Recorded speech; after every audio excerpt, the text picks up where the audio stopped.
हाँ बोलो। बगिया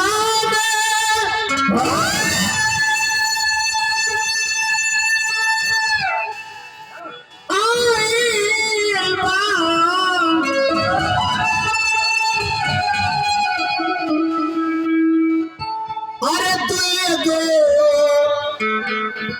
ललनवा हो रहा हम कैसे करना सखिए रूप के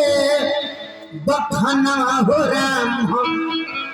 कैसे करना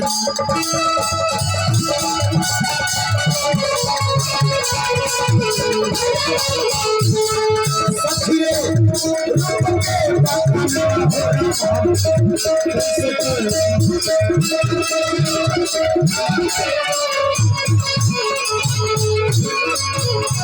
बगिया में आई बाराम तू ये गो लगना हो राम हम कैसे करना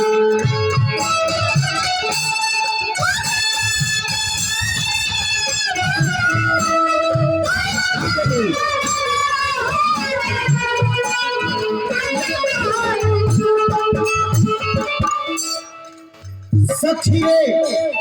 रूप के बखानवा हो राम कैसे कर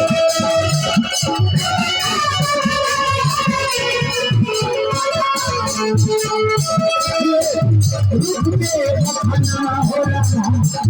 कैसे कर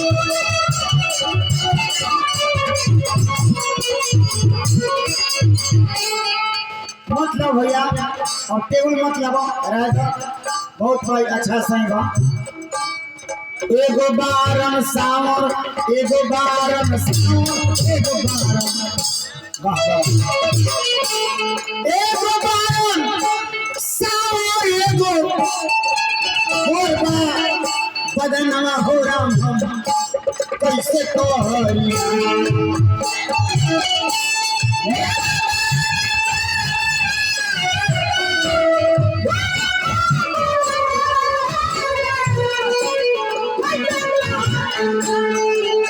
सखिए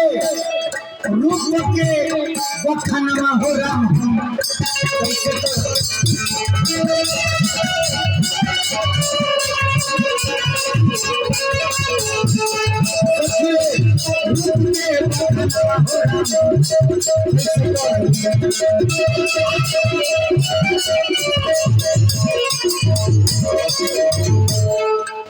सखिए रूप के बखानवा हो राम कैसे कर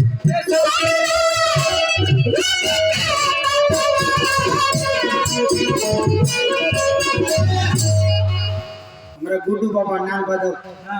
उनका नाम पर रुपया हार्दिक अभिनंदन करो। हाँ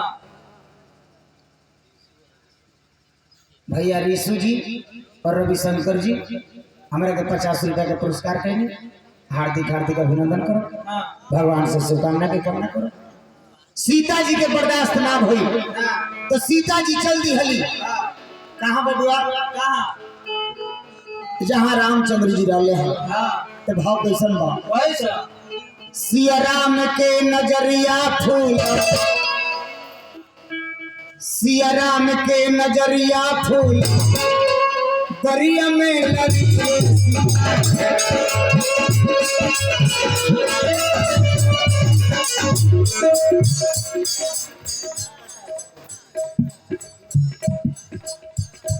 सीता राम के नजरिया फूल दरिया में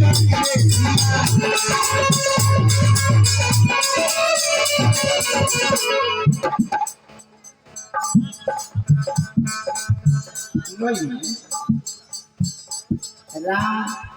ए राम राम देखले सिया के सिया देखली पिया के देखले सिया के सिया देखली पिया के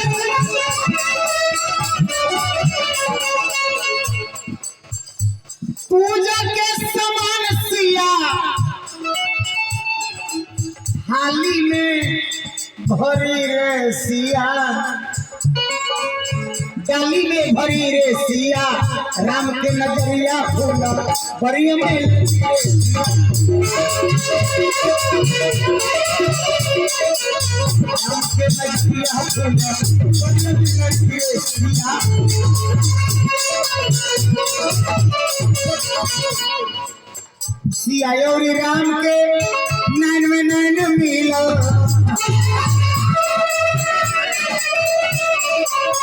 सीता और राम के नैन में नैन मिलो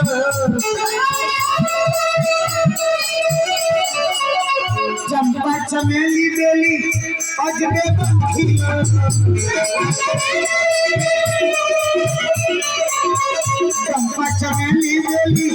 अजबे खिलो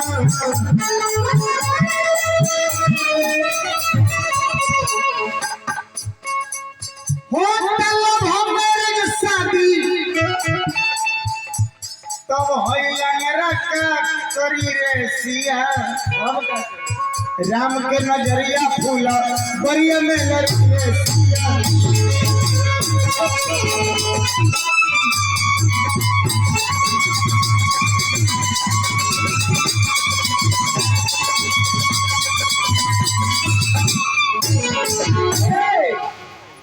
जब नैन नैन टूटल तो दोबारा गिरजा माई के पूजा सीता माता करे जाता रही हाथ में माला बा गिरजा माई के गला में पहनावे के चाहता रही लेकिन ध्यान तो राम जी के लगे रहे तो गर्दन में माला ना गई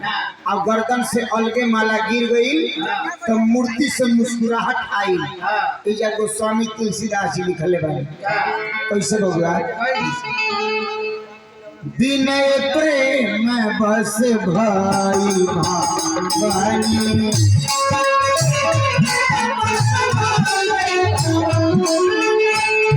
विनय प्रेम बस भाई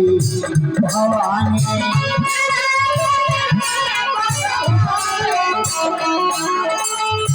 हसी माल मूरत मुस्कानी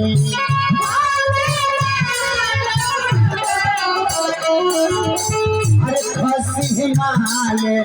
मूरत मुस्कानी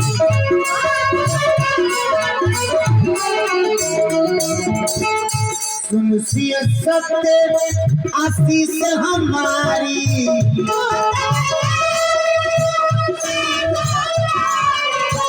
सुनसी सत्य आशीष हमारी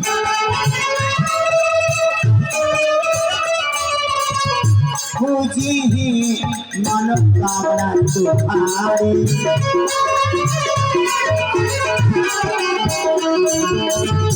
पूजी ही मनोकामना तुम्हारी